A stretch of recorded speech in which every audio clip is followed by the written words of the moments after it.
With the dawn of each new season comes another 6-month journey, one that can begin with great uncertainty. The Angels have tied their slowest start in franchise history. 6-14 record, we didn't keep our heads up. Giant steps are required to complete this journey. I'm not putting on a uniform just to put it on. I'm playing to win. Other teams might grab your attention. The Oakland A's have set a new record with their 20th consecutive win. For some of the very best, the goal remains elusive. 17 years in the big leagues. Will Barry Bonds be a part of the postseason series? But above all, there is faith. We're the only guys in the universe that thought we could beat them. The Yankees are going home empty to New York. And belief in a dream. You start thinking we're going to the World Series. The World Series will begin in Anaheim between the San Francisco Giants and the Anaheim Angels. Baseball's first ever all-wild card series. It's a good day in baseball when the best player gets a chance to play in the World Series. I don't care who pitches. When it comes there, I'm going to hit it out there. Washburn says, let's go. Barry Bonds in his first at-bat. What a great game. What a great series. In a season of tremendous highlights, great moments, and fantastic wins, this one tops them all. Think they got a rally monkey in the blimp? Monkey, monkey, who's got the monkey? Somebody with a chance to be a hero of this World Series. We are mere moments away from the first pitch of Game 7. Major League Baseball Productions presents the 2002 World Series, Heaven in 7. Sometimes, to reach baseball heaven, you have to go through hell. And the Anaheim Angels now a disappointing 5-10 to start the Angels season. Coming close, but not close enough. The Angels facing some pressure to turn it around here early in the season. Anaheim began the season 6-14 and seemed destined once again to finish 41 games back in the ultra-competitive AL West.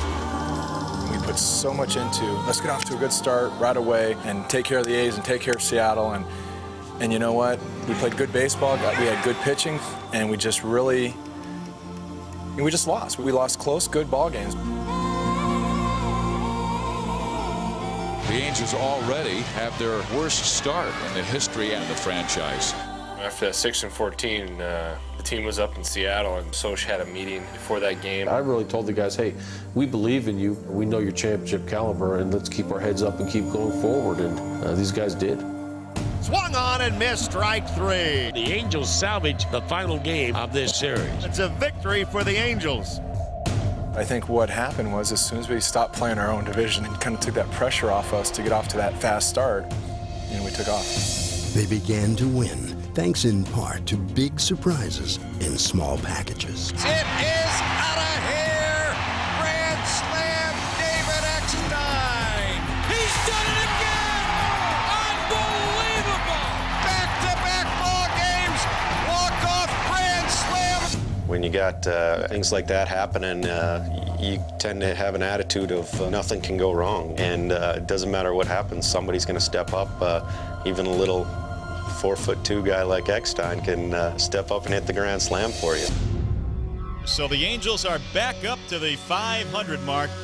14-14, back to square one.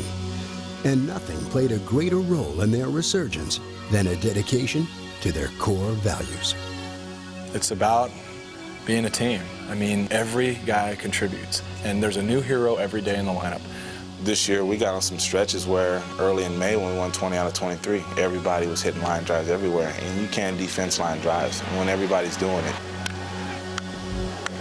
So we're just putting pressure on teams by just hitting them to death. The most runs scored by Anaheim since August 25th of 1979. Throw the stats out the window, throw the egos out the window. We got to play to win, and that means giving yourself up for the better of the team. You don't know if it's going to be Garrett Anderson or Darren Erstad or myself or Adam Kennedy or Jared Washburn or Donald. I mean, it's like we are made up of 25 guys. that are capable of winning the game for us. And that's just an unbelievable feeling to be a part of. Game-winning walk-off two-run homer. Just another Halo victory. This game is over. The Angels win. The Angels grab first place. They were now officially the comeback kids. Still, the eyes of the baseball world were focused on another divisional powerhouse, on a record-breaking journey. And it's 20 consecutive victories for the Oakland Athletics. This is incredible. I mean, you tip your hat. I thought it was pretty cool that they were doing that. I mean, that's history. You just don't see stuff like that. But we don't worry about things we can't control. We knew they were great, but we knew that if we win our games, it doesn't matter what they do. With the pitching staff ranked third and the top batting average in the majors, the Angels finished with a franchise record 99 wins and did something they hadn't done in 16 years. And the Angels have clinched a playoff spot.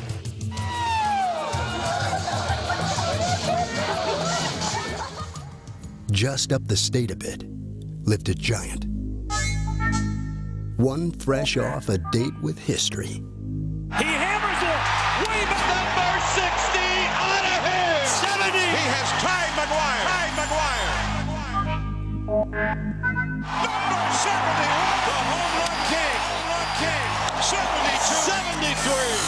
73. Could his brilliance lead the Giants to the promised land? See, that's the beauty of baseball. In spring training, at the start of the season, you wish you had a crystal ball to sort of say, hey, man, where are we going to be at the end?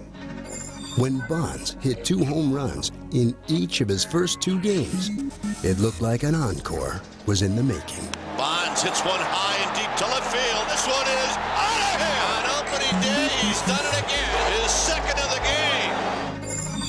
This one is out of here. Another one out of here. When you start a year off like that, picked up from last year. He has done it. And I thought that was awesome. And we were like, okay, boys, here we go. And so did Bonds, setting a record for sheer production by reaching base almost 60% of the time. This year was probably the most productive year. For me, it was more remarkable than 73 home runs. The fact of almost 200 walks and how they pitched around him, how he stayed focused, ended up winning batting title. And this is it. Number 600 for Barry Bonds. Bonds' brilliance, along with a strong supporting cast, enabled the Giants to have the playoffs in their sight for the 4th time in the last 6 years. But a piece of the puzzle was still missing.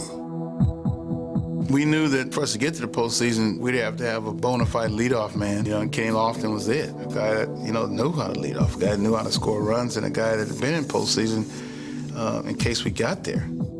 For Lofton, the move opened a door. That's basically what I was trying to do over there in Chicago, was trying to get to the playoffs. And the opportunity came up for me to come over here, and I said, hey, these guys have a chance. And that's all I asked was just a chance to get to the playoffs and have a chance to get a ring. We got Kenny Lofton. We were behind. And he came in and made an impact right away. The home run, his first at-bat. Gone, a home run. Kenny Lofton in his Giants debut. Welcome, Kenny Lofton. San Francisco finally had a bona fide leadoff hitter in place. Now they appeared built for a run deep into the postseason. They are the wild card winners in the National League. And the Giants are headed into October baseball. October baseball had not been very kind to the Giants, especially in Atlanta. It had been even tougher on Bonds, who had 1 home run and 6 RBIs in 97 playoff at-bats, and had yet to win a playoff series in 5 heartbreaking attempts. Back to the 2-0, now the 2-1. Line drive and a base hit. Justice has scored the tying run. Green to the plate. And he is safe. Safe at the plate. The Braves go to the World Series. That was so far ago that he's gotten over that. So it was like it was perfect timing for him to put all this to rest and go out there and play the way he's been playing all year. Finally, against his playoff nemesis Braves this year, he exorcised the demons in the deciding Game 5. Goodbye, home run Bonds. Way out of here. wasn't easy beating those Braves. Those Braves been there many, many times. We knew that if we got by the Braves, we had a good chance of going to the World Series. Because the last 10 years, if you want to go to the World Series, you're going to have to go through Atlanta. And the Giants are going to the NLCS.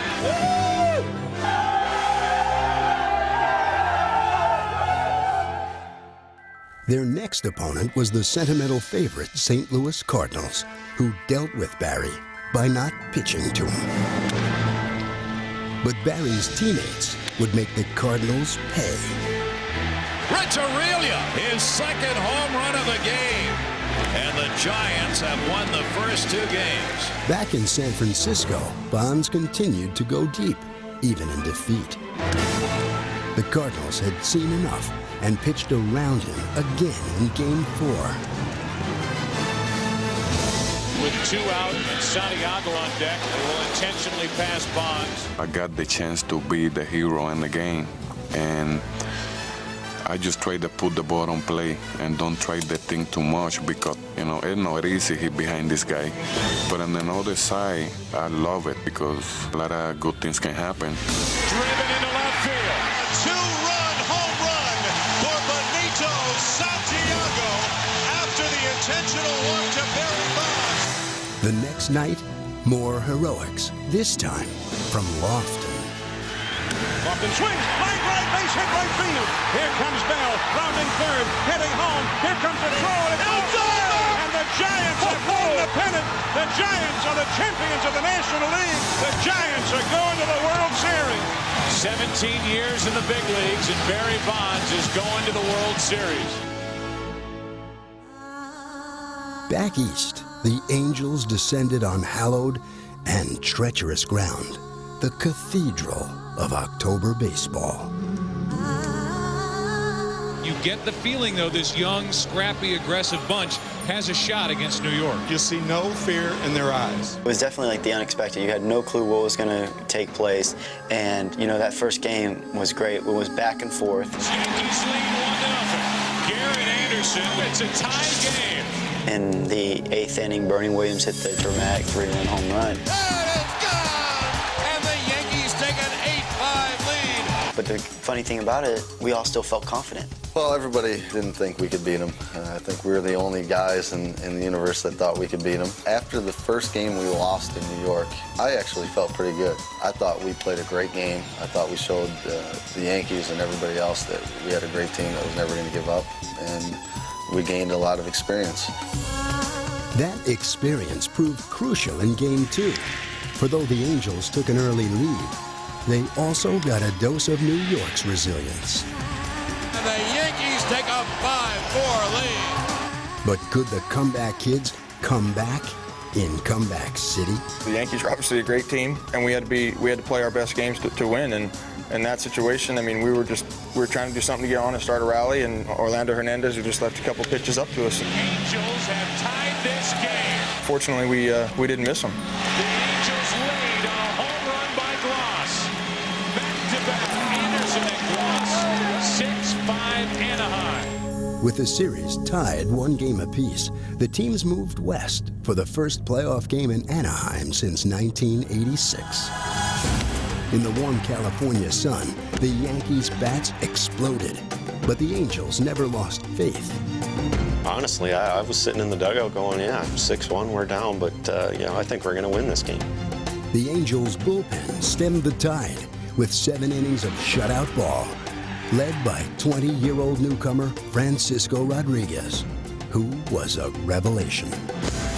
I saw him in AAA this year. I was just like, oh my God, who is this guy? So I knew he was good. Everything we heard about this guy was, just wait till you see this. And you're like, okay, whatever. I'm sure he's good, but let's see how good. He stepped on the hill that first time we saw him, and I was like, oh my goodness. I mean, you can just tell. His poise just on the mound. I mean, he seems fearless. For a 20-year-old kid to be able to step onto a stage like he's come onto and perform at the level that he's capable of doing, it's unbelievable. He's been asked to do something that you just don't ask, quote, 20-year-old guys to do. Strike 3 called. 6 in a row in the 7th and 8th innings. They put the rally monkey up on the scoreboard, and this place went berserk. The rally monkey is the Angels' good luck charm that can't appear until late in the game. But when it does, the fans go bananas, and so do Anaheim's bats. Just ask the Yankees and their 6-1 lead. That ball is gone! 9-6 Angels! It was one of those few times where you're actually aware of everything that's going on as you're rounding the bases. I mean, it gave me goosebumps. I was running around going, this is like something out of the natural. I mean, it was just something out of a movie or something, you know? It was huge. The following day, the Angels had a request for starter Jared Washburn. Just do whatever I could to keep us in the ball game, and then we exploded that 5th inning. 8 runs in the inning. I remember I almost passed out a couple of times from jumping up and down and screaming that inning. It was a great feeling. It was a great feeling to be able to come home and have the opportunity to beat them here without having to go back to New York. The Anaheim Angels for the first time march on to the American League Championship Series. These fans have given you that extra boost of adrenaline to get you over the top, and it was great to beat the Yankees at home in front of these fans. Still, a dark championship series history hung over this franchise. In 1982, they blew a 2-0 lead. Milwaukee, you have a World Series! In 1986, they were 2 games up and 1 strike away. And it's gone! Unbelievable! And in 1995, a 13-game lead in August disappeared. The Seattle Mariners are the champions of the American League West. But in 2002, the Angels split their first 2 games in Minnesota. And when the series returned to Anaheim, Washburn once again came up huge. The Angels weren't about to let this bid for the pennant slip away, not with men that hit an incredible .320 in the postseason, and a wonderkind who was masterful on the mound. You see, even 20-year-olds know that 42 years is a long, long time to wait. Dives and he makes the catch! The ball game is over! The Angels have a 2-1 lead in this series. And on clinching day, Adam Kennedy became just the 3rd player in LCS history to hit 3 home runs in 1 game. I was shocked, and I saw him hit it, and I saw it looked like it just floated. It just floated into the stands, and it disappeared in the sea of red, and I was like, whoa, he hit 3 homers! He has homered 3 times! The Angels lead it 6-5! I'm like, you gotta be kidding me. This is ridiculous. We're having our cake and eating it too. He's our little sleeper, you know. I mean, people don't expect much, and boom, I mean, he socks it to you. How can you top that? It's unbelievable. The jinx was over. These Angels had a date with a World Series. To have the final ball come up, And Prince hits a pop fly! and it was hit to me, I was so excited. I couldn't wait for it to come down, and just the release of emotions. And the Anaheim Angels are the 2002 American League champions! Just to see that, when you're running up to the mound, you see your friends, you see your teammates hugging each other. Myself, I was going crazy. We beat the Yankees, we beat Minnesota. We go into a World Series where everybody never expect us to be. You know, Fish, he's definitely one of the leaders on this team. You know, we got him and Ersty and Percy, these guys that have been around so long. You know, myself, I'm a new guy coming in or whatever. I just kind of sat back a little bit and watched these guys celebrate. It was the most amazing thing I'd ever seen. The Anaheim Angels for the first time in franchise history are going to the World Series.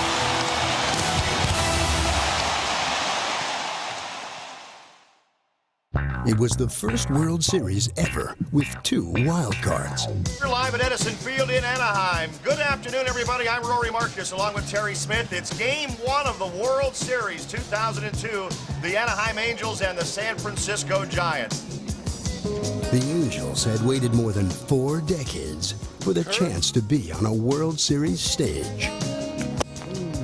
Bonds, too, had endured a 17-year wait. And fresh off 2 of the greatest seasons ever, he was set to carry the team on his shoulders. Winners themselves, Giants manager Dusty Baker and Angels skipper Mike Scioscia had shared World Series glory in 1981 as teammates on the Dodgers. Together, they learned their trade from one of the best. Both of them played a long time for me. They played with a lot of desire, a lot of loyalty, and a lot of dedication. What I liked about Dusty was he always asked me why I would do certain things. He was a leader on the ball club, and he knew baseball. With Mike, the same thing. The way he handled the pitching staff, the way the other players looked up to him. Both of them had all the requirements that I saw to want to be a manager in the major league. I'm very, very proud of them, believe me. The hands were dealt for the first All-California World Series in 13 years. It was time to play the wild card. It's a sea of red out there in the seats. The fans are whipped almost into a frenzy. Terry, they've been waiting a long time for this. The Angels take the field. Jared Washburn goes to the mound. You dream about pitching big games when you're a kid, and pitching in the World Series is the biggest game you can get. After putting down the first two batters, Washburn faced Jeff Kent with an eye on keeping the game's most feared hitter from reaching the plate. Here comes the 2-2 pitch. Swung on and missed. Strike three. Washburn, as he's walking off the field, says, "Let's go." You know, I'm always pretty intense, very competitive. I'm always screaming and pumping my fist, and some people probably don't like it, but I think it's upped a little bit when the games are this important. A great beginning for Jared Washburn. The Giants go down in order. Barry Bonds left on deck. Not to be outdone, Jason Schmidt needed just 9 pitches to get through his half of the first. Here is Schmidt's 0-2 pitch. Swung on and missed. He blew that one right by him. So just like the Giants, the Angels go down 1-2-3 in the first. Finally, the moment arrived. The game's best player stepped to the plate on the game's biggest stage. His world premiere at the World Series. It was a moment that truly called for something special. Love him or not, it's a good day in baseball when Major League Baseball's best player gets a chance to play in the World Series. But how do you face someone this locked in? We're going to try to hedge it somewhat of, pitching aggressively, but yet making sure he didn't hurt us. He's facing Jared Washburn, the left-hander, right here. And a high fastball. Barry takes it. All year long, Wash has been a guy that he's not intimidated or he won't back down from anybody. He'll go after him. This situation dictates Washburn challenging Barry Bonds as much as he can. That just missed in the count, 2 balls, no strikes. There was just something about him, his demeanor, like he was a man with a mission. Swing, there's a shot deep in the right field. That one is on its way and way back out of here. Home run. So Barry Bonds, in his first World Series, in his first at-bat in that World Series, launches a tape measure home run to the right of the 365 marker and way out of here. And the first blow of this World Series is struck by none other than Bonds himself. 1-0 San Francisco. That's Barry. That's so Barry. I mean, he has a flair for the dramatic. It didn't surprise us at all. I mean, we were quite happy to see it. After 17 years, one swing. Just one swing to seize the moment. You get caught up in the game and the way it's going, and then you can feel the electricity in the dugout. Oh, my God! It's just spontaneous. I mean, it happens. It's nothing you sit back and think about when I'm going to scream or yell. Way to go, B! So Bonds wins round 1. Barry Bonds, one of the best hitters ever, hit it out of the park. Well, if Washburn was waiting all week to go after him, he doesn't like the result right now. I kind of smiled. Wasn't surprised it happened because I made a mistake. So I thought, well, smile, shrug it off, try to get the next guy. 2 batters later, Reggie Sanders, benched in Game 5 of the LCS, had a shot at redemption. Sometimes guys try and do too much and put a little too much pressure on themselves. We finally got him into a more relaxed feel. There's a drive to deep right field. Tim Salmon back on that one at the wall, and that's 2 in the inning for the Giants. As they had all year, the Giants played the long ball for a 2-0 lead. The Angels seemed unfazed. Hey, they're right there. Hey, solos don't beat us, remember? Solos are fine. Let's go. Keep going. Put some zeros up there. We're going to get this guy. All right, let's go. Never before had the first 3 hits of a World Series been home runs. But Troy Gloss now looked to change that. I was just trying to get a gauge off Jason. You know, I'd never faced him before. Here's the 0-1 pitch to Gloss. Swing and a miss. Oh, that's a good breaking ball by Schmidt.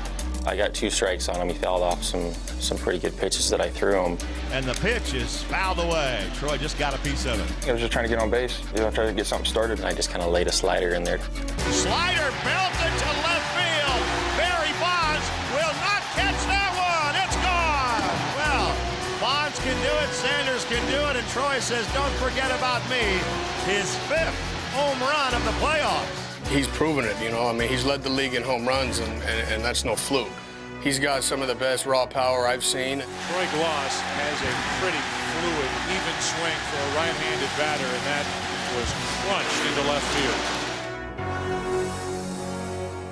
field. Just as impressive was Washburn, whose fastball was sinking and rising. The Giants simply didn't know where to look. Hey, there's the deal. You're changing their eye level. It's the other way. Beautiful. Yeah, that's right. A lot of guys do it up here. Yeah. You like to do it down there. Yeah. I like it. Yeah, because I always throw up, so I want to make sure they see some down. You see some down, and they got to follow the bounce. Beautiful. Schmidt, meanwhile, was formulating a pitching plan of his own, and it was proving quite effective. Yeah. Go hard now. Go hard, Smitty. To be honest with you, I really hadn't heard a whole lot about the offense. I know different media and stuff writes a lot, and you see a lot of stuff on TV, but I want to make my own opinion of what I thought. What we did is we just kind of decided we were going to go after him. Each time the Angels had their trademark rally in the works, Schmidt found a way to snuff it out. The Angels are getting chances, there's no doubt about it. Now they need someone to come through with a clutch hit. But that phase of the game was eluding them. No ifs, ands, or buts about it. And it's popped up on the right side. Foul territory. It went up, and I immediately called it so that Benito would know that I had it. Foul territory, and Snow slips. Recovers for the out. I was lucky I fell on my backside because I never lost sight of the ball. Flat on his back. The 6-time Gold Glove Award winner gets a big second out here in the 5th. It was a big out because 1st and 3rd with 1 out, there's so many ways you can score that guy from 3rd, and now with 2 outs, it puts a lot of pressure on the guy behind him. He's got to get a base hit to score that run. Swing and a miss. The Angels threaten but fail to score. Who should know better than Snow that no 2 at-bats are ever alike? And with 1 on in the 6th, he began to figure Washburn out. It's my 3rd at-bat off Washburn, and I'd actually my first 2 at-bats seen a lot of pitches off him. My 2nd at-bat, I had a real good at-bat and worked a walk, and I think I saw like 10 pitches off him and threw one right down the middle, got a good look at it, and I just tried to tell myself to drive the ball to left center. Snow hits one into left center field, well hit. Back at the track at the wall, home run. JT Snow, an opposite field poke to make it 4-1 Giants in the 6th. For the 2nd time in postseason play, Washburn had allowed 3 home runs in a game. But this was no solo shot, and Jared was gone. Still, this was a team with 43 comeback wins. This team, we have no quit. We never think we're out of it. We get our 9 at-bats. We think we have a good chance. And this one is hit deep to left field. Bonds is back to the wall. It is another home run for Gloss. And it is 4-2 Giants. And this big crowd, 44,603. They're trying to get inside the head of Jason Schmidt right now. Was another comeback in the works? Hitting a home run gives team momentum. You know, just like the home run that Barry started off with gave us the momentum. When Gloss hit his home run, the team felt that they weren't out of it. What a postseason Troy Gloss has had. 6 home runs. Next, LCS MVP Adam Kennedy brought the Angels even closer. Into right field, that's going to get down for a hit. Fulmer scores, and it's a 1-run game again. The momentum was shifting the Angels' way, and the Anaheim fans were not surprised. Schmidt was gone, but he had done his job. Their game plan is to get into the 6th or 7th inning with the lead, turn it over to the bullpen. Felix Rodriguez stopped any further trouble. They're in the World Series for a reason, and they have one of the best bullpens in the game. And the leader of that bullpen was closer Rob Nen, one of few players in the ballpark with World Series experience. Bottom of the ninth inning, and Rob Nen is in for the Giants. Rob got his first 2 World Series saves with the wild-card Florida Marlins in '97. As the Angels soon discovered, number 3 was inevitable. 2 out. Nasty pitch from the San Francisco right-hander. There would be no monkeying around in this game, nor would there be a rally. 0-2. Then sets. The pitch on the way. Slider hit high in the air to right center. Over to his left, the center fielder Lofton. He's under it. Plenty of room. He's got it. The Giants take game 1 from the Angels, 4-3 in front of a sold-out house at Edison Field. We don't like comfortable leads. Why change it? That's how we play. You know, that's what keeps this team up.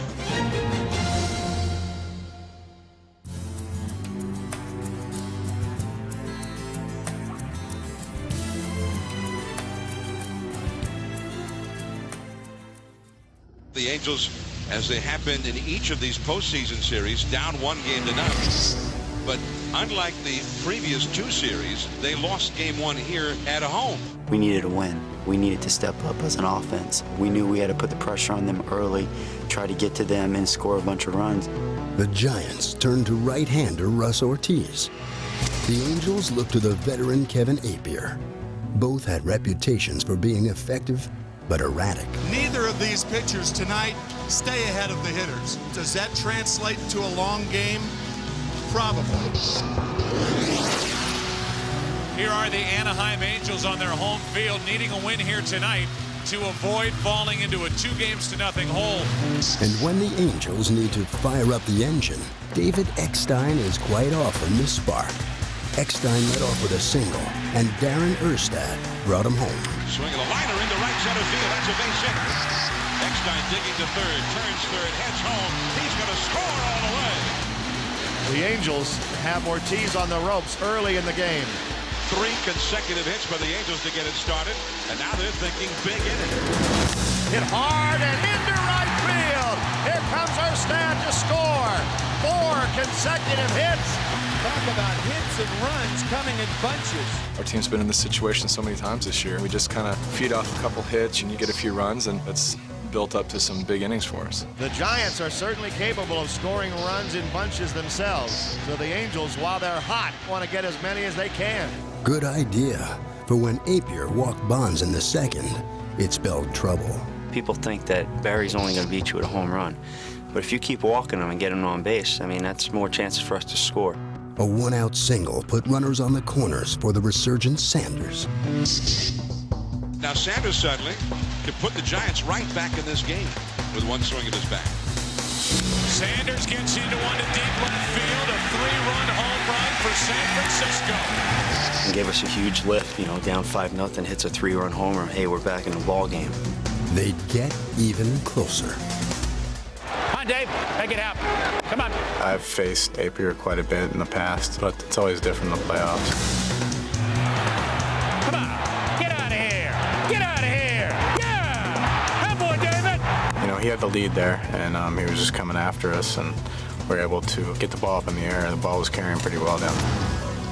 What Apier has done here is not be able to retire the Giants and have let the Giants back in the game. It would be demoralizing to another team. But the Angels will just keep fighting and doing the things they do best. The Angels did precisely that in their half of the second. And once again, Eckstein's bunt single spawned a rally. Jim Salmon, big, strong, right-handed hitter. Really gets down into a deep crouch. Here's the pitch. Fastball, there's a drive deep down the left field line. Heading into the corner, Bonds onto the warning track to the wall. It is gone! A home run for Salmon! And here we go again. And the Angels jump right back on Ortiz again.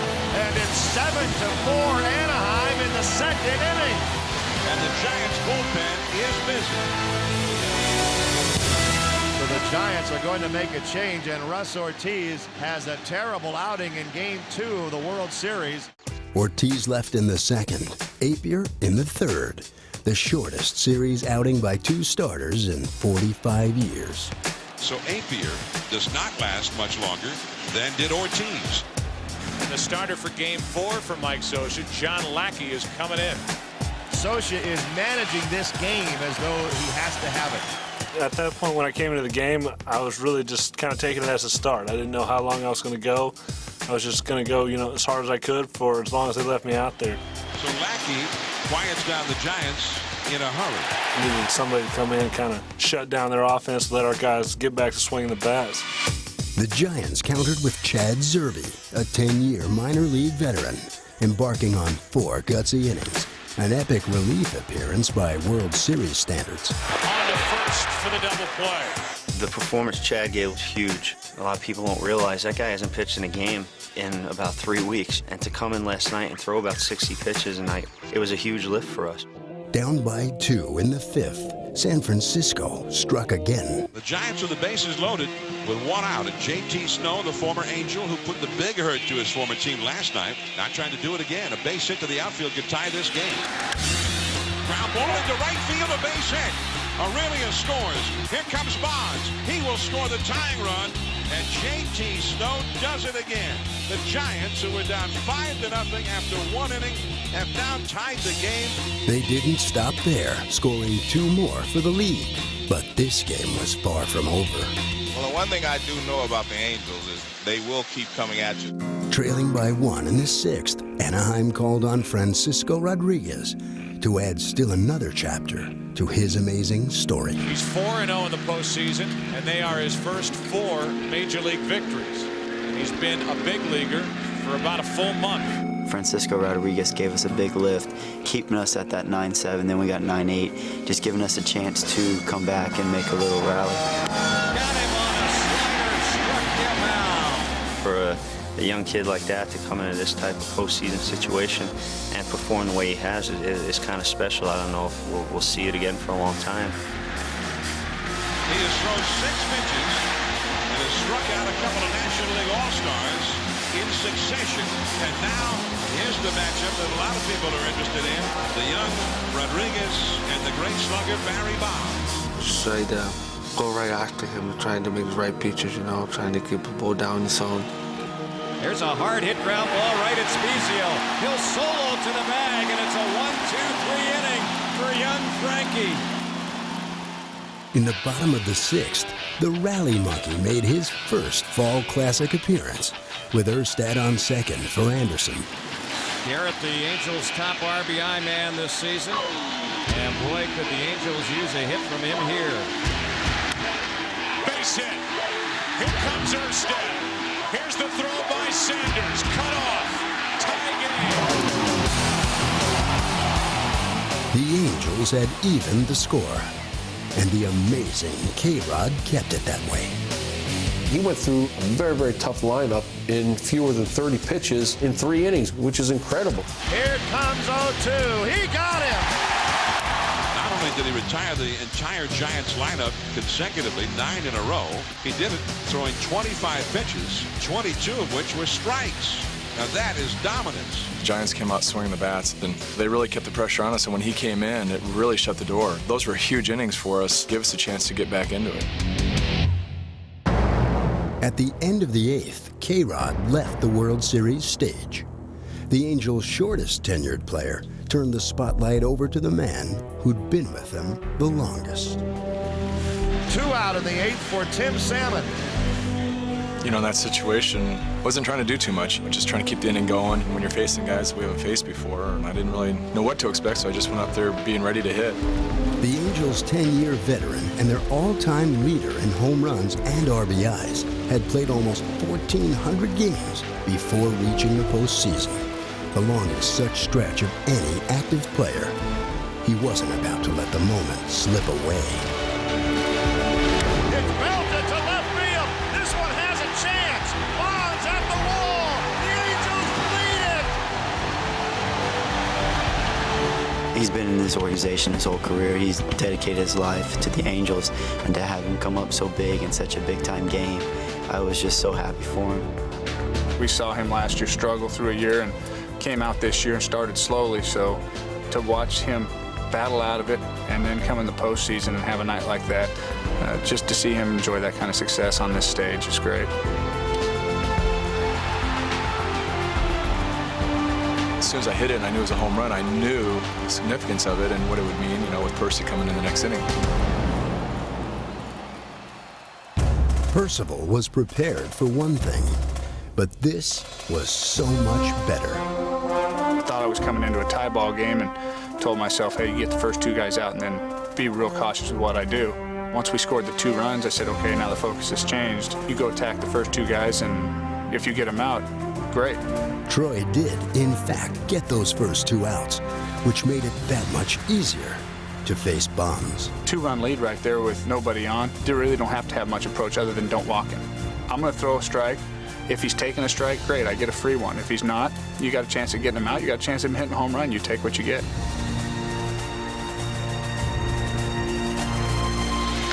Swings, and there it goes. A booming shot to right center, and that ball is halfway up in the bleachers. That's got to be one of the longest home runs ever hit out there. I became a fan. I wanted to see Percy challenge him and see what, you know, that's a great matchup right there. You can see Salmon saying in the dugout, that's the furthest ball I've ever seen hit. Percy challenged him, and Barry, you know, I mean, he rose to the occasion. I mean, what can you say? I mean, he hit a ball that I've never seen a ball hit that far. That's why you make sure when Barry comes up, no one's on base. It's special anytime he steps to the plate because you kind of halfway expect something like that to happen. But for all the majesty of Barry's blast, Percival persevered. The Angels win the ball game, 11-10. The crowd rejoices. What a show put on by these 2 clubs. The Angels' first ever World Series win. Just another Halo victory.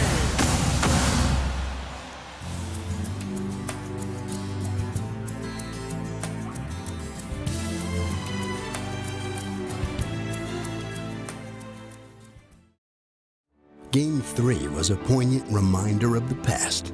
The last time a World Series took place in San Francisco back in 1989, just before the start of game number 3. I'll tell you what, we're having an earth. We're down. Down. Everything's down. Relax. We're down. I can't believe that. We're knocked off the air. We're out. I got knocked down a lot, but this is the first time I ever got scared. The ground was shaking, man. As word began to filter in just how bad the damage was, Major League Baseball postponed Game 3 until the Bay Area could cope and recover. 6.9. That's the Bay Bridge collapse. It took 12 days before Game 3 was played. It took more than 12 years for the next Game 3 to return to San Francisco. 1989 was the last World Series game played here, so it's been a bit of a wait. It'll be the Giants and the Angels in Game 3 of this 2002 World Series. Got some players over here, boy. Yeah, That's why you're in the World Series. It's fun. Catalyst Kenny Lofton was hoping the home field would wake up his bat. Stay back. God dang it. And Bonds was so focused, it really didn't matter who was pitching for the Angels. You hit out this guy before? I don't care who pitches. When it comes there, I'm going to hit it out there. The reigning Giants home run king, Willie Mays, threw out the first pitch to Bonds, his godson. Mays probably would have enjoyed facing Anaheim starter Ramon Ortiz, who in 2002 gave up 40 home runs, the most in the majors. But in the bottom of the first, it was a walk to Lofton that gave Ortiz trouble, especially when Kenny made him pay with his speed. Lofton goes to pitch to Aurelian, swing and a miss, throw down to second. Is high the tag, not in time. Lofton stole it. After Jeff Kent reached base on an infield hit, the Angels chose to intentionally walk Bonds to load the bases with 1 out. Having grown accustomed to the strategy, Benito Santiago looked to make the Angels regret it. The Giants with a hit could be off to a great start. Ortiz sets the pitch to Benito. Breaking ball is tapped towards second. Kennedy will only be able to get 1, and the run scores. Lofton comes in. It's 1-0 Giants. San Francisco had to be confident with Livan Hernandez on the mound. Livan was the MVP of the 1997 World Series and had an unblemished record in the playoffs. Levon had never lost in postseason, and he had been throwing the ball very well. This guy will throw any pitch at any count. He's very, very tough. But the Angels gave him trouble by playing hit and run in the third. Here's a spot on 3-1. Eckstein takes off. Erstad rips it fair down into the corner. Eckstein will dig for third and hold. It's a double for Erstad. And it's second and third with nobody out for the Angels here in the third. The Angels now are set up nicely. Nobody out, and their big hitters coming up. So here now is Tim Salmon. Here's the 2-2 pitch. Ground ball to third. Off the glove of Bell. He throws to first base low, and it's too late.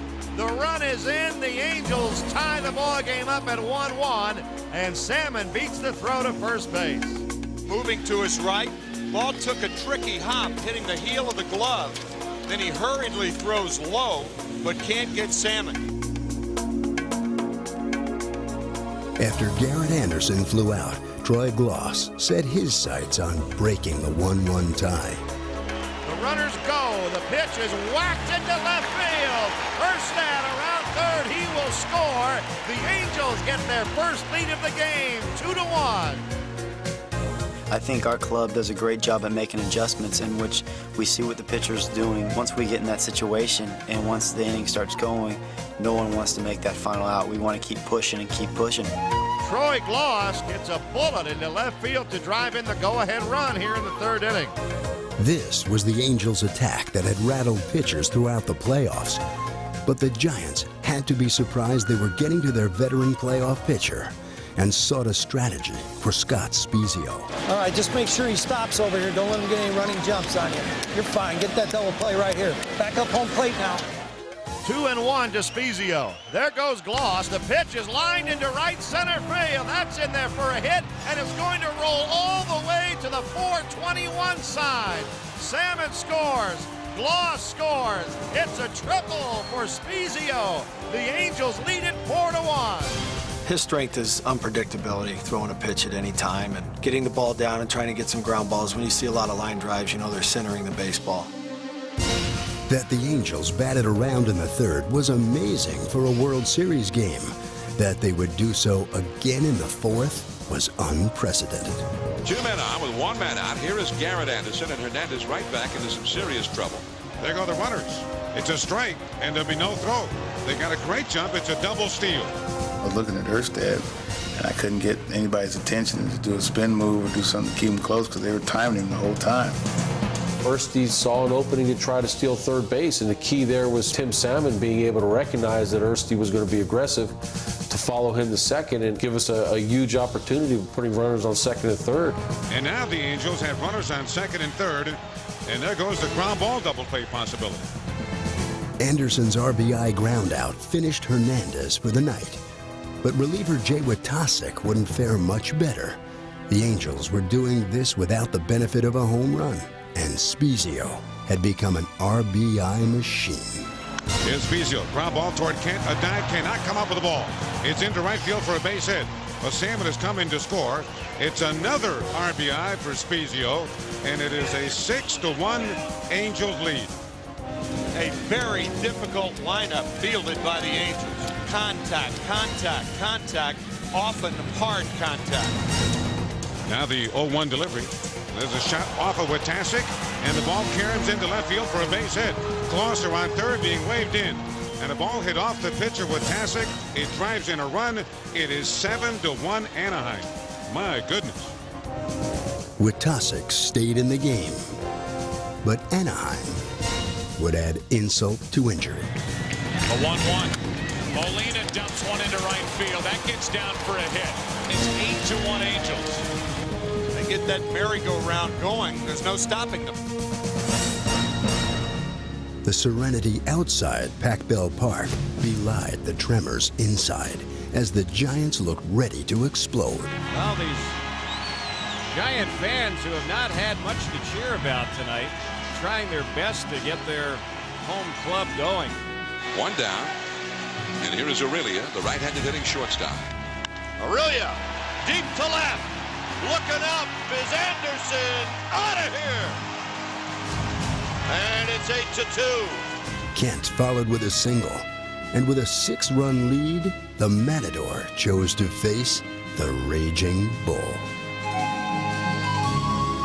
Bonds could make it a 4-run game. 1 on, 1 out. Bonds into center field. Back at the wall. It's a 4-run game. Another blast from Barry Bonds. We're just trying to go low and away, try to get that corner outside. I think the pitch he hit was like right middle, waist high for Barry, the big guy. He hit it out. That was phenomenal how far that ball traveled to dead center field.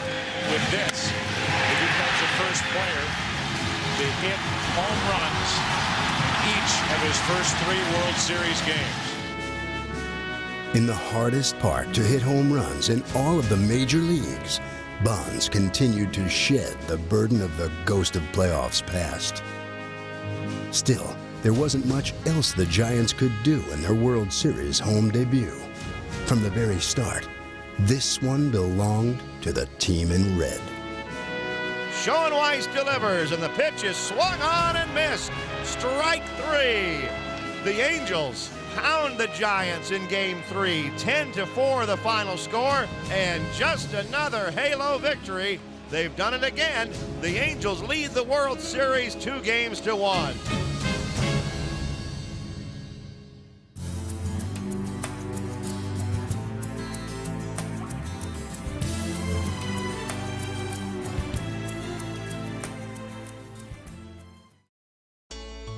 We are live at Pac-Bell Park in San Francisco. Welcome to Game 4 of the World Series. As the series shifted north, everyone expected the Angels bats like the weather to go into the deep freeze, but it has been business as usual for this Anaheim club. The Anaheim Angels have been rampaging around the bases almost at will over the last 2 games, but Dusty Baker and the Giants feel as though they have a pitcher that can stop that tonight.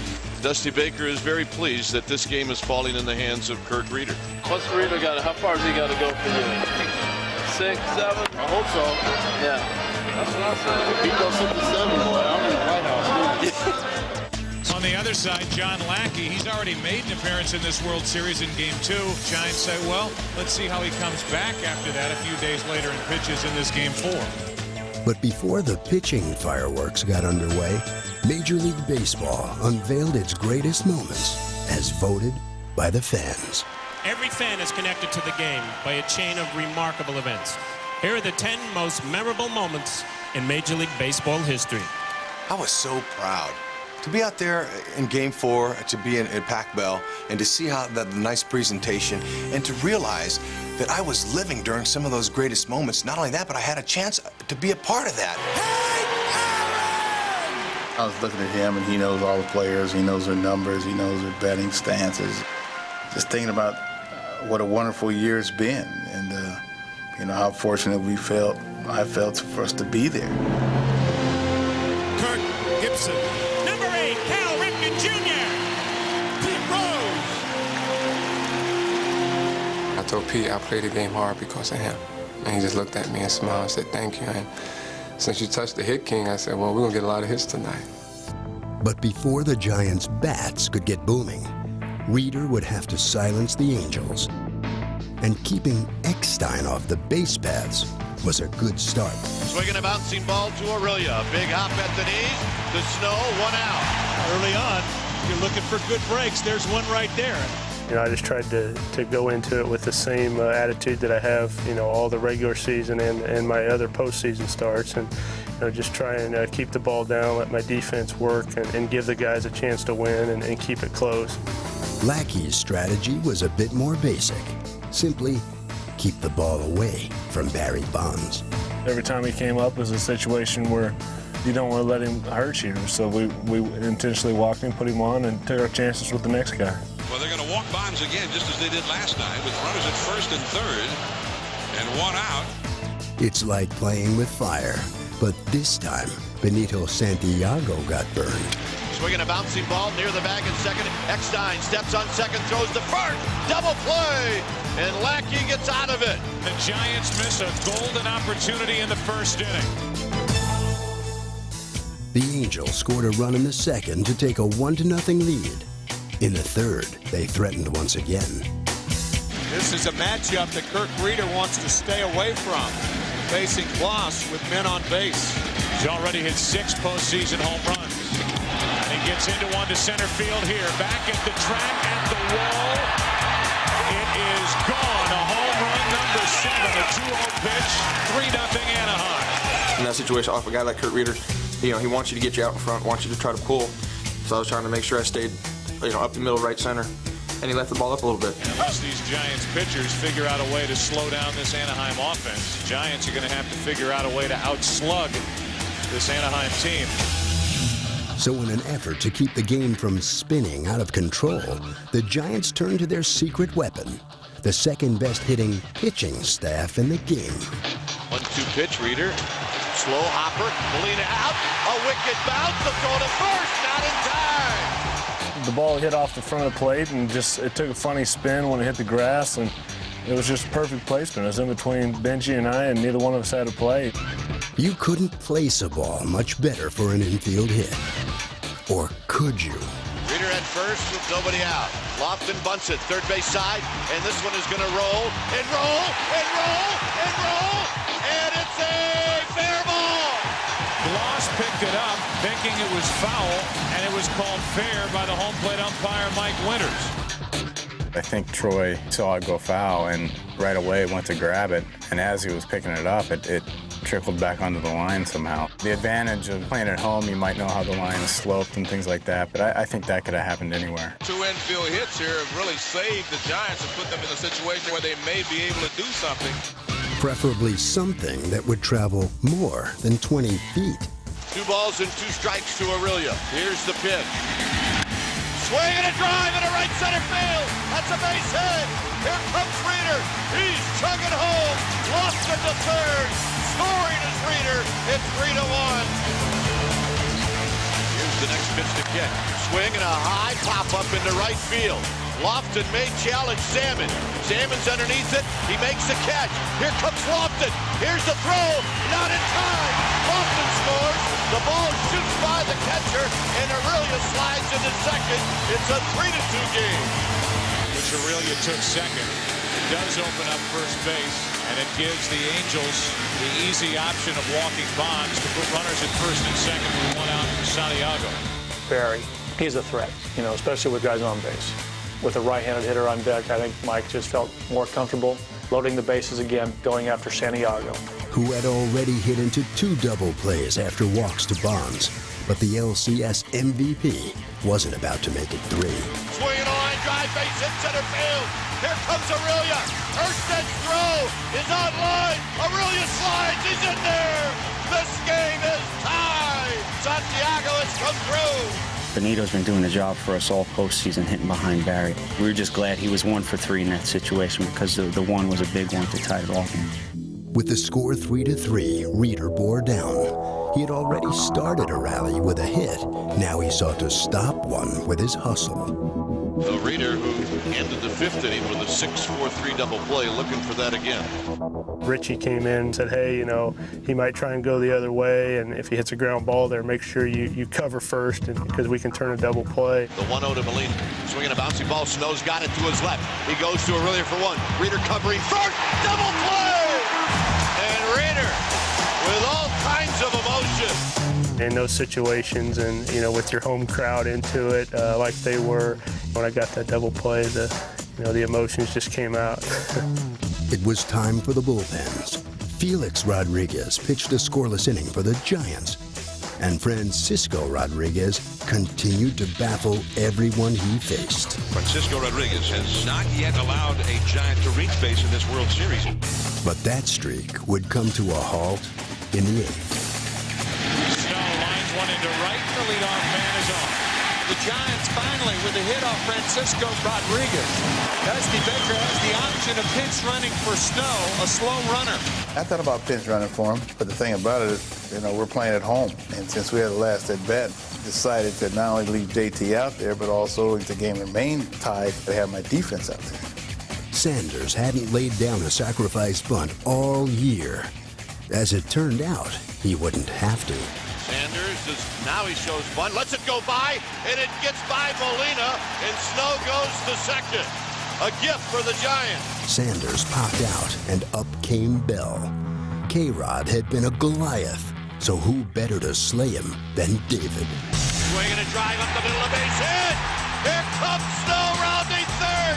Erstad's throw is a good one. Snow's line. He's in there, and the Giants take the lead. It helps to be fast, but JT can score from second on a base hit. I mean, he gets good leads, he gets good jumps. You know, that's what it takes to be able to score. I knew if I could put the ball and play it hard and hopefully get a hit that he'd be able to score. 4-3 in the eighth on a hit by David Bell. San Francisco couldn't have scripted a better ninth inning scenario. The Giants have exactly what they want, then in the game with a one-run lead. Just watch those guys over the last few games. They're definitely an aggressive team. I wanted to go out there and make sure I got ahead of them, make sure that they were hitting my pitches and not the other way around. And set. Here's the pitch. Swinging a check swing ground ball to short. It could be here. Aurelio steps on second. Going to first. This one is over. Game 4 goes to the Giants, and this baby is all tied up at 2. The Giants had used small ball to beat the Angels at their own game. Everything was falling for them and usually falls for us. We're playing against the Giants. I mean, they're the best team in the National League. We're the best team in the American League, and anything can happen at any time, and we know that. People don't expect the Giants to play little baseball. Get to the National League Championship Series and the World Series, you do things to get one run. That could mean the difference in a game. We're going to do whatever we can to get one run. The Giants and Angels will go into Game 5 tomorrow, with each team having won 2 games in this series.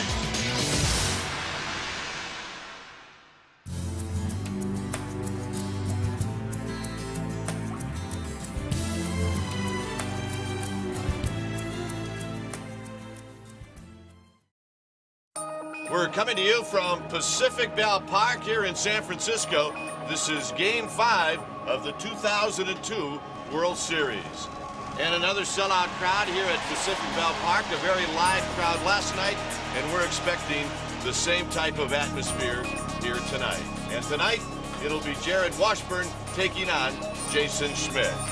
When you look at the whole season, these two teams have played 175 games. The one who wins the next 2 of 3 is going to be the world champion.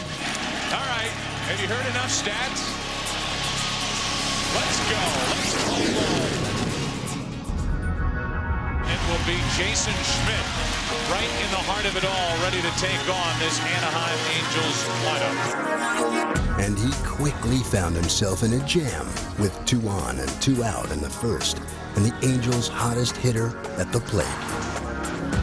2 balls and 2 strikes to Troy Gloss.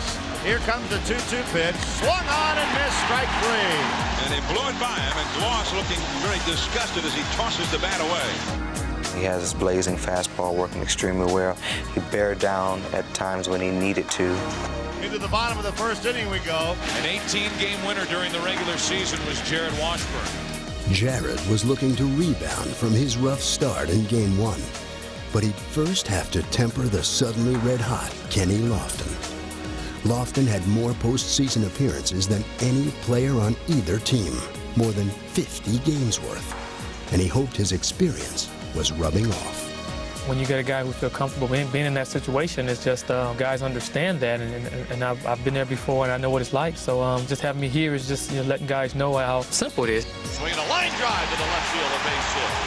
And Lofton continues to stay hot. Lofton's leadoff single wouldn't have been much of a problem for Washburn, were it not for his one-out walk of Kent. But that then forced a decision on Bonds. And here you go again. First and second, 1 out, Barry Bonds at the plate. The Angels walked him in this situation yesterday. It appears that they are going to pitch to Bonds. Here's the pitch. Bonds lines one down the right field line, a base hit. Lofton scores easily, and it's 1-0 Giants. It's important to get your feet on the ground and make pitches, but the Giants didn't give him a chance. Jared never really got his feet on the ground, and at times you got to tip your hat to the other club. Washburn laboring through this first inning. 2 runs on the board. 3 men on. Here's the 3-1 to David Bell. High, he walked him. A run comes in for the Giants. It's 3-0. The Giants batted around, and Jared tied a series record with 4 walks in the inning. Meanwhile, Jason Schmidt had the Angels flailing. Swing and a miss, and Molina strikes out to end the inning. The Angels go down in order in the second. We'll see if Jared Washburn can have a better inning here. The Giants sent 9 men to the plate in the first. Lofton started things with a single, and here he is again. Swinging a liner back through the middle, base hit into center field. In these last 2 nights now, 5 for 6. And it seems like he's been starting rallies with all of his hits. Lofton would, in fact, do just that once again, though Aurelia had his role in the rally snatched away. Urson on the move, he dives and he makes the catch! Timing the dive, fully extended to his left, and grabbing that one. But Erstad's gem was merely a bump in the road for the Giants. For following a double and a walk, they had the bases loaded for the second straight inning. So Santiago steps in there with the bases full of Giants. And the first pitch to Santiago. Swing and a base hit! Lofton scores! Here comes Kent! Here's the throw! He slides, he's in there! It's 5-0 Giants! You have to keep adding on, because at some point in this game, the Angels are going to make a run at you. But a comeback seemed unlikely, for the Angels were having little success making contact with Schmidt. He struck out 8 Angels, the most by any starter they had faced in a postseason game. But as Schmidt's strikeout total grew, so did his pitch count, and by the 5th inning, Anaheim started to chip away. I went out there and I tried to exert a little bit more when I had already been probably at my peak level. The big right-hander throws. And a changeup in the dirt, swung on and missed. The ball gets away from Santiago. Breaking for the plate is Eckstein, and he scores. And the second run of the inning scores. It is 6-2 Giants. We felt like we were still in the game. We felt like we had the opportunity to come back. We knew if we just kept chipping away, that we would have an opportunity to tie it up and take the lead. Drilled into left field, down the line, and off the wall. Coming in to score is Salmon. It's now a 6-3 ball game. The Angels made it 6-4, and in the bottom of the 6th, sent Ben Weber to the mound to hold the fort. Weber retired the first 2 Giants he faced, but Aurelia singled, and Jeff Kent came up, looking to break out of a slump. No balls and a strike to Kent. Here's the pitch. Oh, my! Hits it deep. Anderson back at the wall. Out of here! Jeff Kent has done it. A 2-run home run. It is 8-4 San Francisco. Those runs were huge, and it seemed to, take some air out of them when they were thinking they were coming back. That's a backbreaker right there. The night got worse for Anaheim in the 7th. Deep into right field. Salmon back. Lofton's triple scored 2 runs, although there were 3 Giants at the plate. It is really incredible how aware J.T. Snow was to recognize that Darren Baker, who's only 3 years old, was standing almost in the direct line between David Bell and home plate. I was on third, and when Kenny hit that ball, I think everybody thought it was a home run, so I went back to third to tag up, and when it hit the wall, I just kind of was running home, and David Bell was behind me. I got right before the plate, and I noticed a kid or something jetting in behind me. I was pretty sure it was Darren, because he's our bat boy, and he's so eager to go out there and grab the bats. Kenny Lofton was his favorite player. He wanted to get his bat because everybody else went to go get his bat, so he just ran out there and got it. 3.5, he can fly. He was close to the plate already, and I didn't know if he was going to slide. I didn't know what the heck was going to go on. I was like, oh no, it was too late. I kind of reached behind me and grabbed him by the front of the jacket. He actually started reaching for Darren Baker before he touched home plate. Yes, he did. Kind of drug him a little bit and lifted him up and just held him for a minute and made sure he was okay. And I don't know if he was quite sure what had happened. His eyes were big and he was speechless looking around, and luckily he didn't get hurt. That could have been a very damaging thing that happened around home plate. Thank God JT was there. And JT got the best hands on the team, so that was just appropriate that JT would catch him. He says, thank you, JT. Just had to happen in front of the whole world in the World Series. And I just knew I was going to hear from my mom, from my wife, because they had been telling me already. As soon as the game was over, the first ring, I picked it up. It was my mom. I told you so. One of those I told you so calls. Save that videotape for Darren Baker. That's a memory. The final game of the season at Pac-Bell Park had turned into a blowout. And the Giants' Superman this night was quite appropriately a man named Kent. Did he do it again? Yes, he did! Jeff Kent with his second two-run homer of this game. With their 12 home runs in 5 games, the Giants had tied the record for the most ever hit in a World Series. And 16 runs was the second highest total in a World Series game.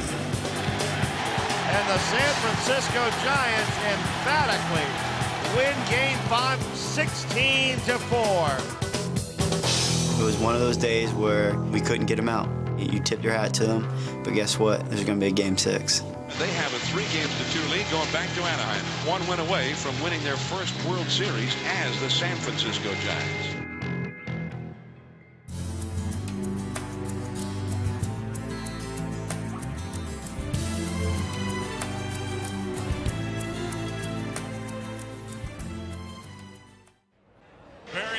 And the San Francisco Giants are here in Anaheim as we prepare for game number 6 of this 2002 World Series. Let's go, Pop. One more time. You hear me? Well, here are the Giants, 1 win away from their first World Championship since 1954, since before the move out west. Think they got a rally monkey in the blimp? What's up, Robin? Yeah, what's going on? No. Congratulations on saving that kid. You trying to be in disguise tonight? Yeah, we'll go back over here.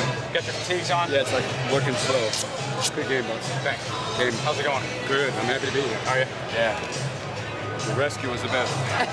All right. Child savior. Take it easy. That boy's always safe. Thanks for Jason. It's a do-or-die game for the Angels. They have to win it to force a Game 7. Kevin Apier had struggled mightily in Game 2 and now found himself in a first-inning jam in Game 6. A 2-out intentional walk to Bonds put Jeff Kent in scoring position for Benito Santiago. Popped up. He's going to get out of it. So they walk Bonds intentionally, and it pays off in the first inning. Russ Ortiz also lived a nightmare in Game 2 and was anxious for redemption.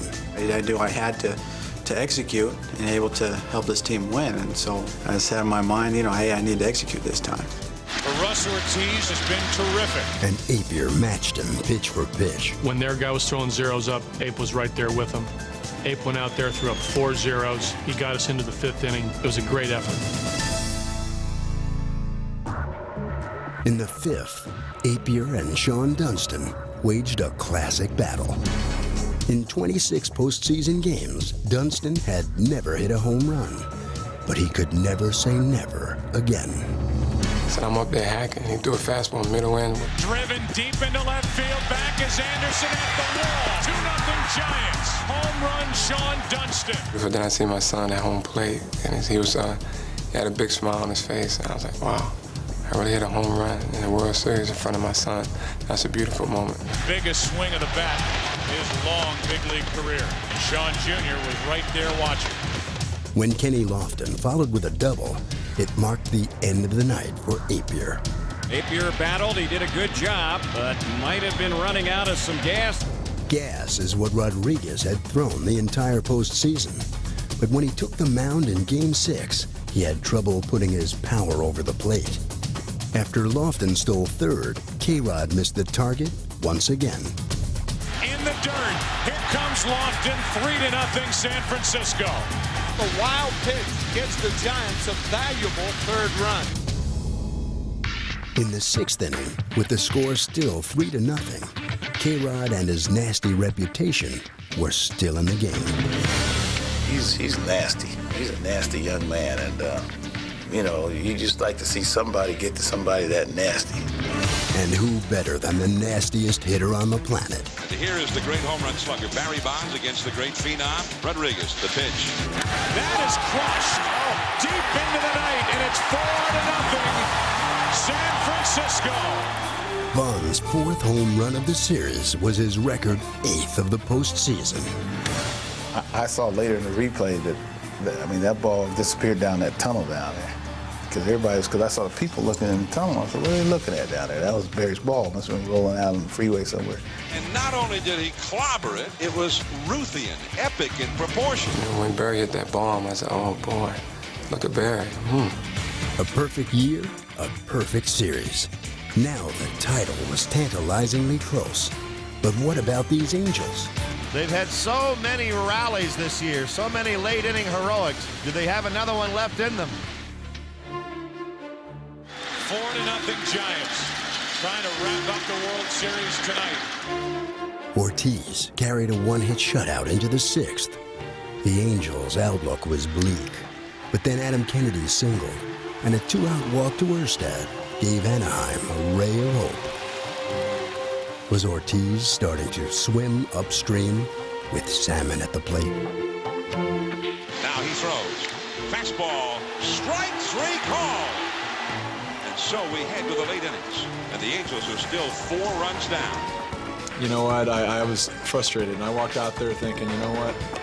We might have, that might have been our opportunity to get back in the game, and I think we gave up a run the next inning. A 2-out RBI hit by Kent, who pumps his fist as he looks into the dugout on his way to first. It's 5-0 San Francisco. Personally, like I said, I was frustrated and a little down, and I kind of thought that maybe that was the end of it. But when I came in the dugout, I saw that the rest of the guys weren't thinking that, so I was happy. But these Angels didn't know the meaning of the word quit. We were down 5-0, but we knew if we had any outs left, we were going to keep fighting. And in the seventh, they'd turn to their good luck charm. They put the rally monkey up on the scoreboard, and this place went berserk. The fans just go crazy seeing that thing, and it gives us a nice boost of adrenaline to go up there and try to kick butt. The rally monkey has made several appearances, urging everybody to crank it up. And once again, facing Ortiz, that's precisely what they did. And then that inning, there were 2 balls that were smoked pretty good. We were saying, man, they're on Russ. It's 5-0. We were hoping we'd get him through that 7th. We know Felix was running on empty. Everybody's running on empty. The dangerous Spezio coming up there, who's probably their hottest hitter, and decided to make the move. Because I think here comes Dusty Baker. Dusty's had such great production from his late inning relievers, especially Felix Rodriguez. And they said we were going to go with Felix, and so I was like, all right, I did everything I could for as long as I could. Everybody in our bullpen does such a tremendous job that it's like, hey, how could you not feel good about bringing in one of the best, right-handed relievers in the game? We had to feel pretty good with the 5-0 lead. Dusty Baker said, you deserve the game ball tonight. Russ Ortiz took the souvenir with him. I gave him the ball because I was rewarded for what he did. Some of the Angels I heard took exception that I was showing them up, but they weren't even in the equation. It was about showing Russ appreciation. It wasn't anything besides a souvenir, something, a keepsake, because who knows, this could be my only World Series that I ever participate in. Ortiz had his memento. And in the Giants clubhouse, preparations were underway. After all, they had a 5-run lead with just 8 outs to go. Felix Rodriguez was on to pitch with 2 men on base.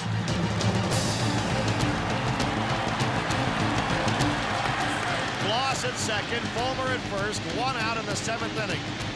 This is a big at-bat for Scott Spezio. I know it was a huge at-bat when I was coming up there. I was preparing myself to drive in a run any way possible. I knew we needed a spark, and I knew we needed a run on the board. It was a tough at-bat. He's been tough on me the whole series. Rodriguez delivers, and it's a fastball outside. I think I took 2 pitches that were real close, and then I fouled off 4 of them that were outside. He just would not come in. You can see Santiago wanted that fastball in. That's a dangerous area right now. If you make a mistake away, it's a single. You make a mistake inside, it's 5-3.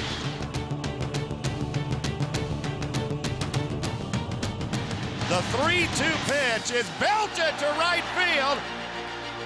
I knew it would have a chance, but it felt like a half hour going down to first base, and I was praying, go out, please, God, let it go out somehow. Going back, Sanders, the warning track. I was standing on first base. I don't think I've done that in my whole career where I'm actually standing on first base waiting for the ball to go out. To the wall, let's go! A home run!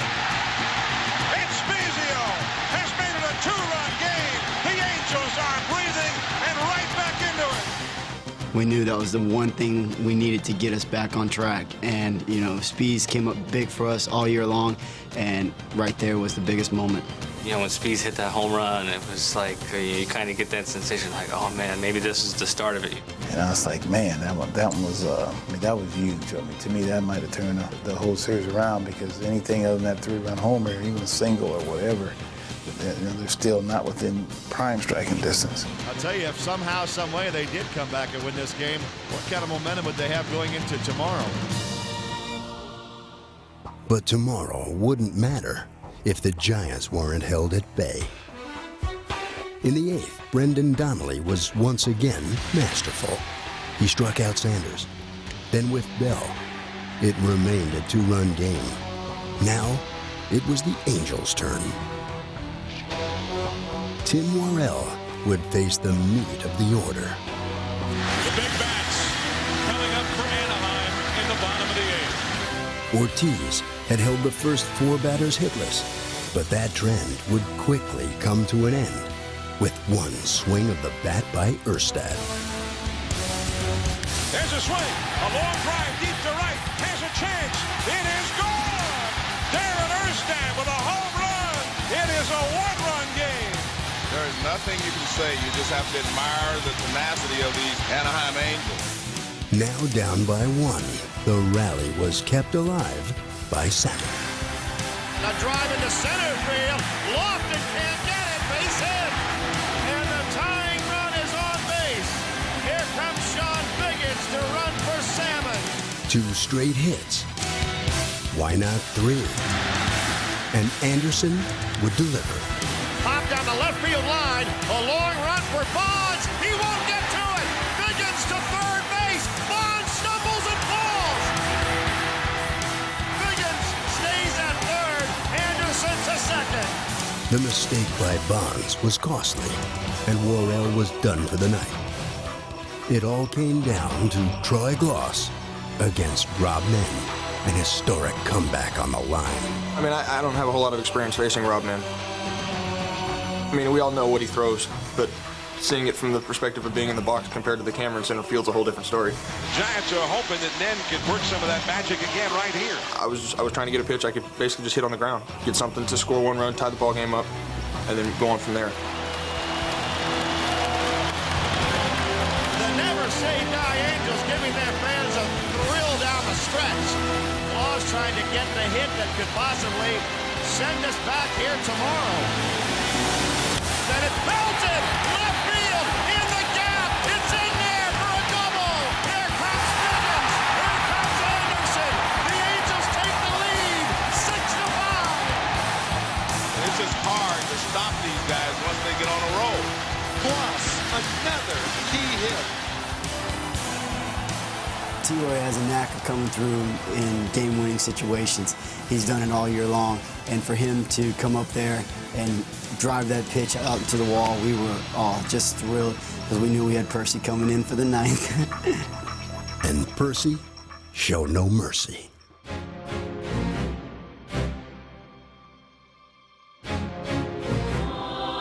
Troy Percival comes on to try and nail this one down. 2-2 pitch. Swing and a miss. He struck it out. Playable. Loss. 2 out.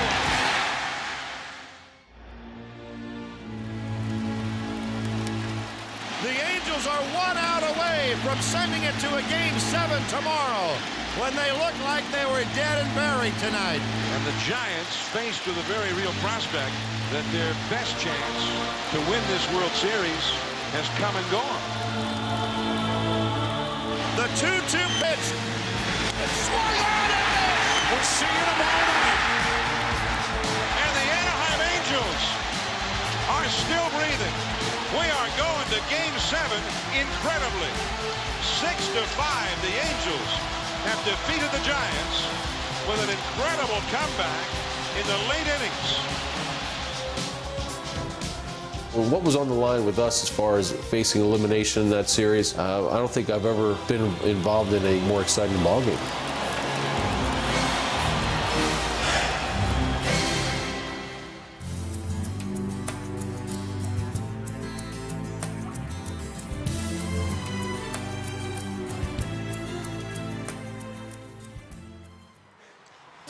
On the day of Game 7, Game 6 hero Scott Spiezio made the year's last trip to Edison Field. They say we were dead going into those last innings, but you know, the crowd gave us some added adrenaline that boosted us and got us through it. Hey, Speaks, great hit last night. Thanks, way to go, buddy. Good job, baby. How are you guys? How are you? I'm a player. You're a player? Yeah. All right, go ahead. One more.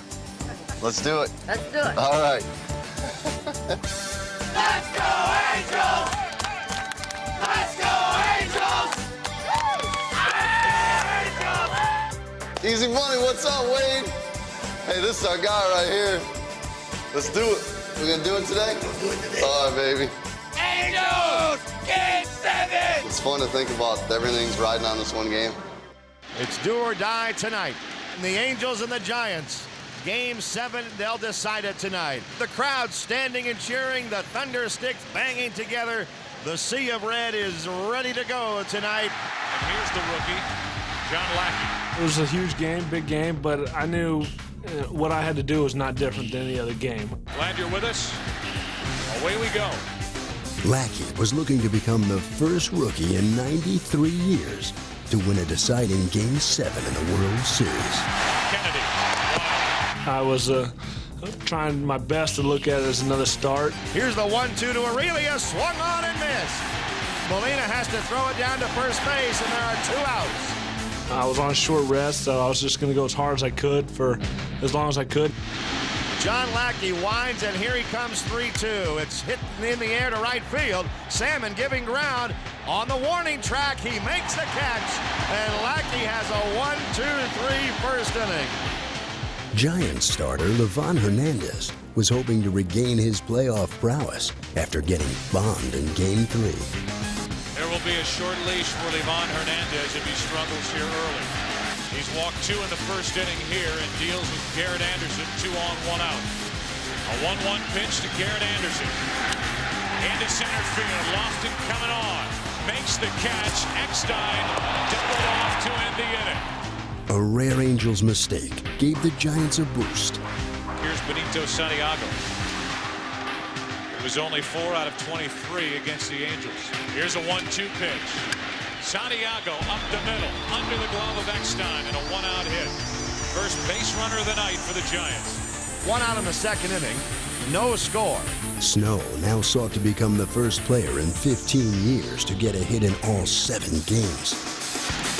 Runner goes, 3-2 pitch, and a shot into right center field. That ball will be cut off by Erstad. Santiago will hold it third, and it's first and third, 1 out as the Giants threaten here in the second. After a gut-wrenching loss in Game 6, the Giants look to gain an early Game 7 lead. The stretch, the 3-2 pitch. Swinging, there's a high fly ball into deep left. Going back to the warning track, Anderson, he's under it, he's waiting, he makes the catch. Tagging up at third, Santiago, and he comes in to score the first run of the 7th game. It is 1-0 Giants.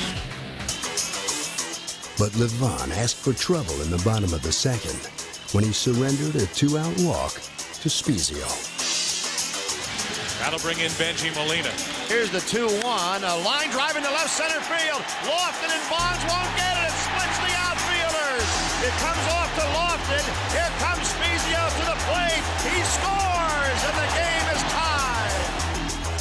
Hernandez continued to have problems in the third. The 1-1 pitch to David Eckstein is lined into left field. Bonds toward the line, plays it on a hop. Base hit for Eckstein. Here's Erstad. He had a sacrifice bunt his first time. A 1-1 pitch. Into left field, another hit.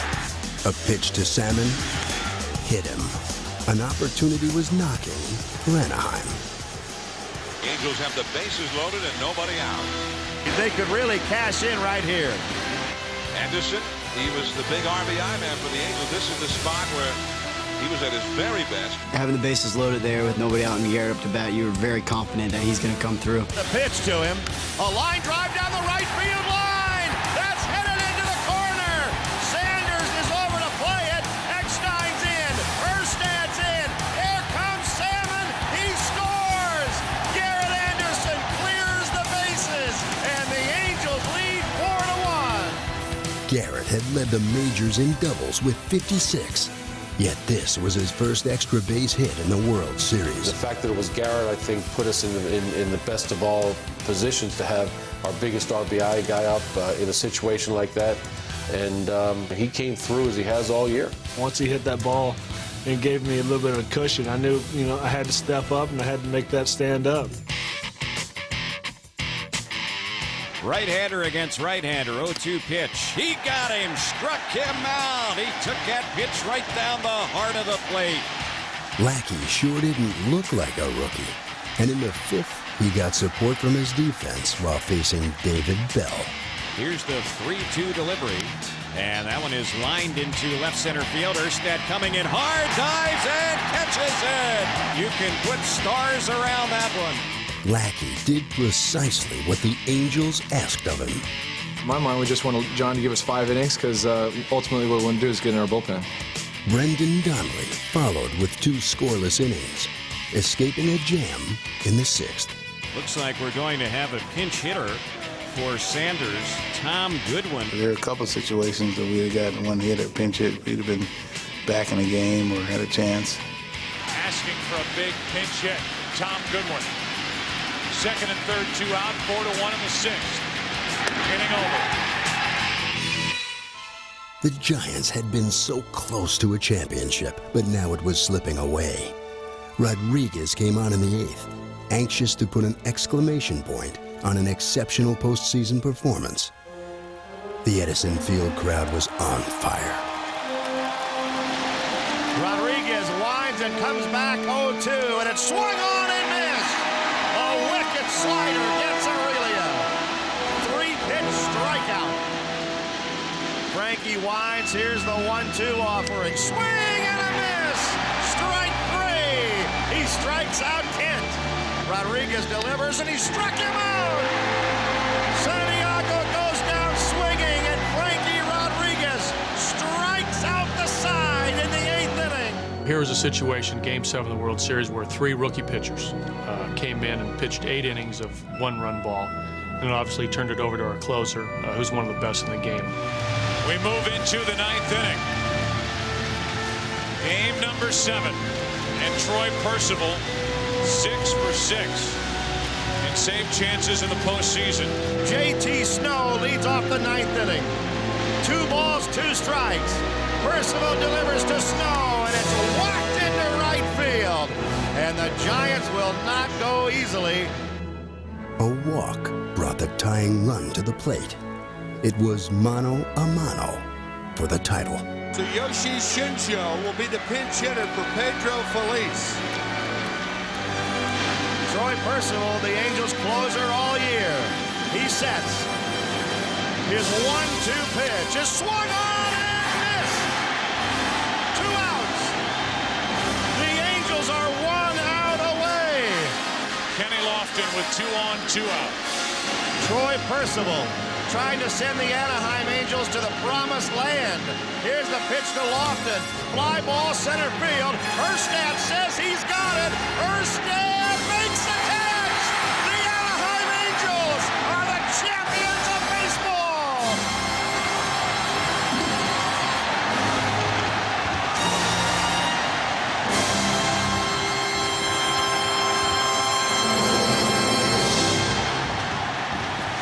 The 42-year wait comes to an end as the Anaheim Angels win it all.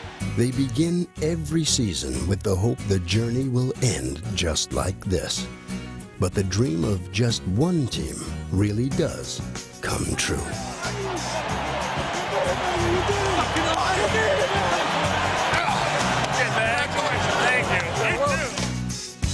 Last year, the Angels finished 41 games out all the way to the wild card this year, and now a world championship. Unbelievable. I can't even, I just can't believe this is really happening. World champion. World champion. Is that amazing? Yeah, that's what that says. Unbelievable. Gene Autry, I know you're up there. Your beloved Angels have done it. The Big A is finally the home of a champion. Like it was Dreamville, where I was born. Light years hours from here, and the air smelled good in Dreamville.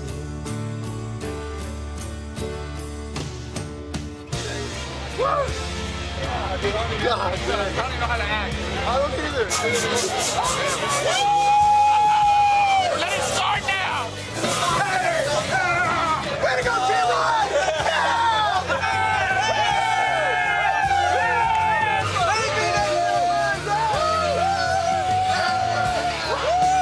I got your shirt!